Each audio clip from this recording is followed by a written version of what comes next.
Masih mengenai faedah daripada baptisan Roh Kudus. Minggu yang lalu kita telah melihat faedahnya yang terutama, yaitu kita beroleh kuasa. Kisah 1 ayat 8 berkata, kamu akan beroleh kuasa. Siapakah kamu itu? Yaitu sidang Tuhan. Tuhan mau sidangnya berkuasa, amin.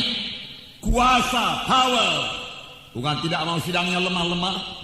Tuhan tidak mau sidangnya jadi permainan setan. Tidak. Tuhan tidak mau sidangnya diperbudak oleh dosa. Tuhan tidak mau anak-anaknya diperbudak oleh hawa nafsu. Tidak. Tuhan mau sidangnya berkuasa. Berkuasa mengalahkan dosa. Berkuasa mengalahkan setan. Tetapi juga berkuasa menjadi saksi Tuhan. Perkataan kuasa waktu itu sudah kita lihat dalam bahasa Greek, yaitu dunamis, yang berarti mengadakan kejutan. Setelah saudara menerima baptisan Roh Kudus, saudara akan mengadakan kejutan. Hidup saudara akan berubah. Sama sebagaimana Paulus pada waktu pada jalan ke Damsyik, waktu itu namanya masih Saulus. Satu sinar yang terang menerpa dia. Dia jatuh ke tanah. Dan terdengar suara yang mengatakan, Saulus, Saulus, mengapa engkau aniayakan aku? Siapakah engkau Tuhan? Akulah Yesus yang engkau aniayakan. Dan matanya menjadi buta. Dia puasa. Kemudian datang firman Tuhan kepada Ananias, hai Ananias, pergilah engkau ke jalan lurus, percaya dan patuh diminta Tuhan dan anak-anaknya. Di jalan berkat bagi semua anak-anak Tuhan. Semua anak-anak Tuhan yang mau keberkatan harus patuh, patuh, patuh, patuh. Amin. Ananias berangkat dan dia bertemu dengan Saulus dan dia berkata, saudaraku Saul, Yesus Kristus yang kelihatan kepadamu menyuruh aku kemari. Letakkan tangan ke atasmu supaya engkau melihat kembali dan penuh dengan Roh Kudus. Dia letakkan tangan, kuasa Tuhan berlaku. Dia letakkan tangan, kuasa Tuhan menjamah Saulus. Dia letakkan tangan, mujizat terjadi. Amin. Mujizat terjadi dengan perletakan tangan dalam nama Yesus. Amin. Yang meletakkan tangan, jatuhlah selaput dari matanya. Dia melihat dan penuh dengan Roh Kudus. Pada saat itu juga dia pergi ke rumah sembahyang, lalu menceritakan kepada ahli Taurat dan berkata bahwasanya Yesus adalah juru selamat.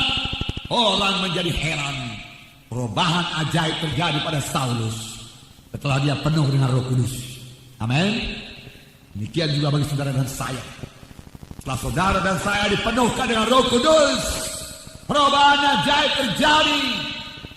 Kamu akan terima kuasa dan kamu boleh menjadi martir bagiku. Haleluya.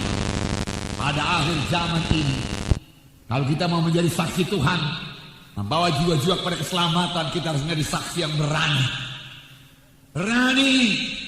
Berani untuk menyaksikan Yesus. Bahkan kalau tantangannya maut sekalipun, Roh Kudus menyuruh kita bersaksi, marilah kita bersaksi. Amin. Haleluya. Diminta Tuhan dari anak-anaknya untuk mengadakan penerobosan rohani. Diperlukan anak-anak Tuhan yang penuh dengan Roh Kudus sehingga dia berani menjadi saksi Tuhan. Amin. Itulah dia saudara dan saya. Berani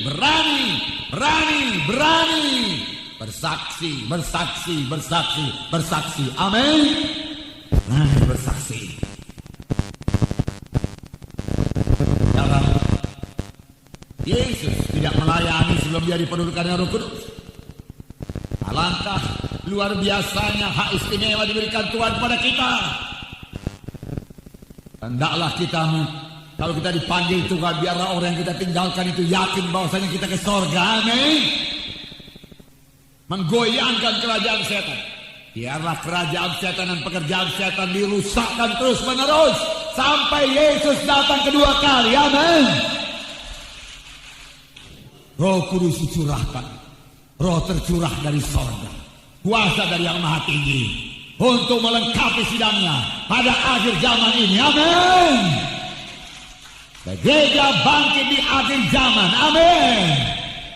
Puji Tuhan. Amin saudara. Haleluya.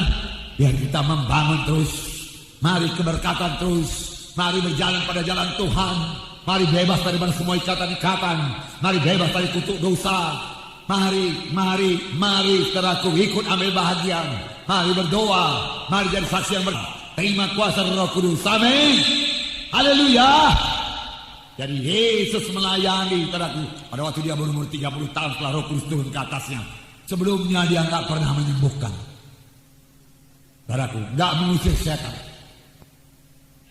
Tapi sesudah dia dipenuhkan Roh Kudus, dia berkata, Roh Kudus ada padaku dan dia mengurapi aku untuk memberitakan kabar baik pada orang-orang miskin, membebaskan orang yang terikat,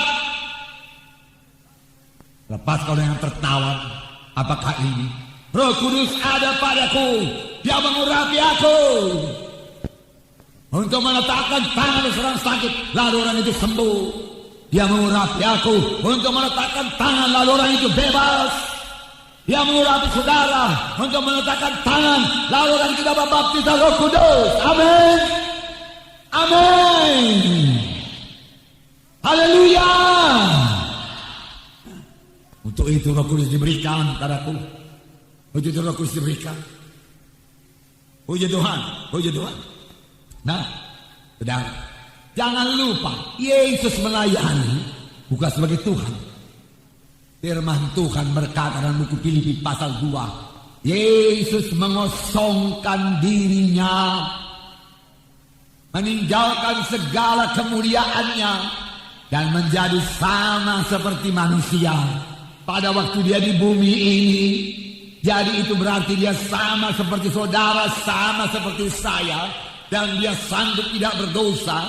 Dan dia dipenuhkan dengan Roh Kudus, diurapi dengan Roh Kudus. Lalu kuasa, tanda ajaib dan mujizat ajaib dalam pelayanannya. Demikian juga akan terjadi bagi saudara dan saya yang menyerahkan diri sepenuhnya kepada Tuhan, yang mau hidup menyangkal diri, mengangkat salib, hidup kudus. Saudara, kemudian saudara melayani dengan kuasa Tuhan dan mujizat Tuhan, sama seperti Tuhan Yesus melayani. Amin. Haleluya.